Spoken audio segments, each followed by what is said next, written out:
So the first question is, how do you see the tomorrow of the digital assets industry, and how do you want it to be? How do I see the industry of tomorrow with digital assets? I think it's going to be a slow grind. It's going to take a while. I think it's a phenomenal technology. What I believe it is, and as simple as it is what Uber did for the taxi industry. We have an industry that can be disrupted for a number of problems within it that are creating a lot of limits on growth and scaling. We have a product enhancement, which is a digitization of digital securities and other assets, similar to like Apple did with the MP3. Right now, I use those terms a lot because the ICO world has kind of left a stain, and especially in Japan, the regulators still see an STO as an ICO, from what I've gathered, right? Which is completely not true. So I keep trying to really simplify it and take it away from the ICO world. ICOs, I still think were great. They had a lot of scams, but you know what? So did the FX market in the early 2000s. You know how many scams and fraud went on in the traditional corporate finance world in Wall Street and around the world in the FX market? Insane amounts. So, that's the kind of juxtaposition and hypocrisy that we see going on in the world. But I think it's going to take a while. Obviously, we're dealing with some very, very powerful, controlling governments and financial corporations. They still don't understand it all. Also, there's a lot of revenue that is going to be completely wiped away. It will put companies out of business unless they adapt.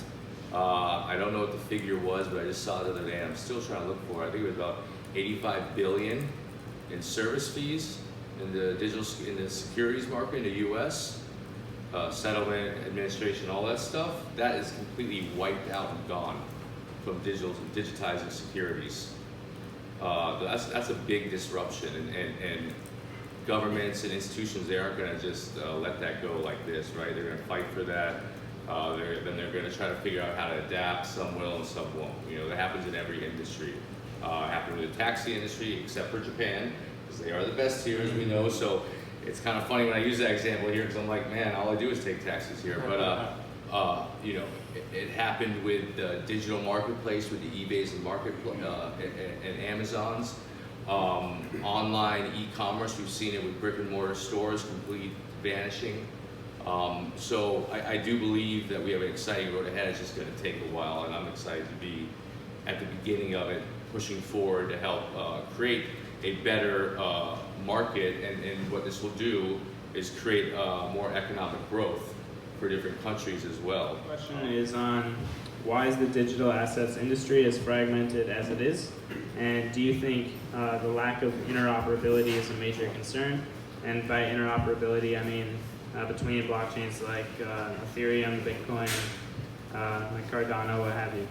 Yeah, like he was saying, I totally agree. It has to, I don't know how it's going to happen or what it's going to look like, but there needs to be some kind of standardization.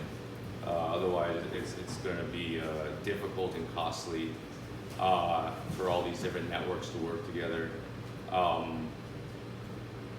Because you can still issue, different pay with different tokens. You can issue on one blockchain, pay, invest, this and that with different tokens. Then you try to work with another issuer in another country, you're going to be stuck. Luckily right now, at least, I don't know the percentages, but what is it, about 50% or more are on Ethereum, so that's good at least. Obviously, Ethereum does have some problems.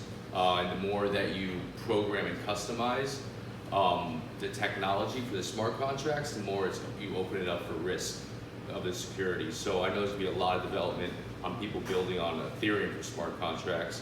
There's other companies using Stellar, there's other the Waves, they're using, I forgot what their company is, they're based out of Malta. They have a DEX as well as their issuance platform. And there's some other companies using, and Polymath has their own blockchain. But yeah, there's going to be a need to be a standardization. Why is it so fragmented right now? It's just because the industry started like that. And really this industry grew because of ICOs, really. And guess what ICOs need? They need a token. So everyone started creating their own token. Projects actually you don't need to have a token to use blockchain, really. They were a necessity to raise money, sometimes good, sometimes bad. But to be able to get a standardization, I don't even know how the hell that's going to be possible. That's tough to really think, to get every country to work together. So, you know, the closest thing my brain can wrap around that is that maybe each country will have their own standardization. And then somehow the next wave of technology, as he was talking about, where we get even more advanced within blockchain, somehow there will be some interoperability between different tokens somehow, within one kind of, maybe, you know, I'm not the tech guy, but some kind of like middle protocol or middle kind of machine that can connect them to work. I don't know, but you know, I don't think there's gonna be a global standard, maybe not for 100 years. I mean, you know, we go to war every 30, 40 years, so trying to, you know, figure that stuff out. Outsiders often consider security tokens as a new version of utility tokens created to evade regulations. And like, as you know, utility tokens and security tokens, although they have a similar name, they're completely different technologies. And security tokens, you're really trying to upgrade securities and upgrade traditional financial instruments, and utility tokens are more of a play on how you can like bring economics into the blockchain. So what is your answer to people who are who kind of see security tokens and utility tokens in the same way? Not to pick apart your question, but kind of to pick apart. I think it would be more, because I'm really big on this subject, especially in this industry. It's not really the utility token or security token. It's you know, it's the purpose of both of those entities is used for the ICO or IEO or STO. Without an ICO or IEO, it's just a utility token. It means nothing. It has, you know, it's only until you give it a purpose with rules that either it avoids or abides by, right? So I think it's more so as this IEO versus STO, right? And really this is where it kind of starts to me getting almost a little philosophical. And I don't hear people talking about this too much, except for myself, which I'll boost my ego for a bit, but really, there is a utility token and a function within a digital security. It is still the same thing as a utility token. There is a utility purpose there, except it's wrapped in smart contracts and automation that pertain to rights, regulatory compliance, and things like that. And it functions across, you know, again, different rights, jurisdictions, and things like that. But guess what is the catalyst, right, of that programming, that language? A utility token. It's still there the whole time, and that's a big, you know, another huge benefit of blockchain technology, again, as utility token. But if you take away that wrapping of the compliance and stuff, then we just have a utility token. It's the same exact thing. Now, the simplicity between an IEO, ICO, and STO is regulation. That's the key difference, right?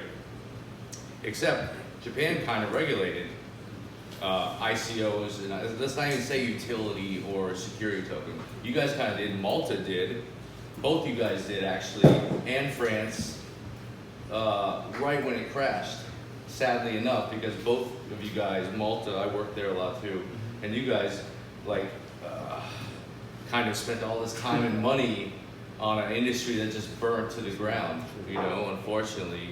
Zug, you know, and Switzerland, they started regulating a long time ago, as well as Singapore, so I think they were in a, they weren't so bogged down financially and focus and protocols with regulating this industry when this happened. So that's why Singapore, Thailand, even the US were able to start implementing this stuff quicker. But that's really all the differences here. A security token is fully compliant, or at least trying to be right now. We're trying to be fully compliant. We're trying to do everything by the law, by the government, except just a really enhanced product that disrupts the industry. That's the difference between an ICO, IEO, and an STO. Great, thank you. Maybe when Japan finally gets rid of Tower Records and stops listening to CDs and moves into streaming, then we'll regulate digital securities. You guys still like everything physical? Sure. Bookstores, magazines. Exactly, exactly. Right. So in one sentence, what is your definition of security tokens? We can just leave it at that. Sure. Backed by something.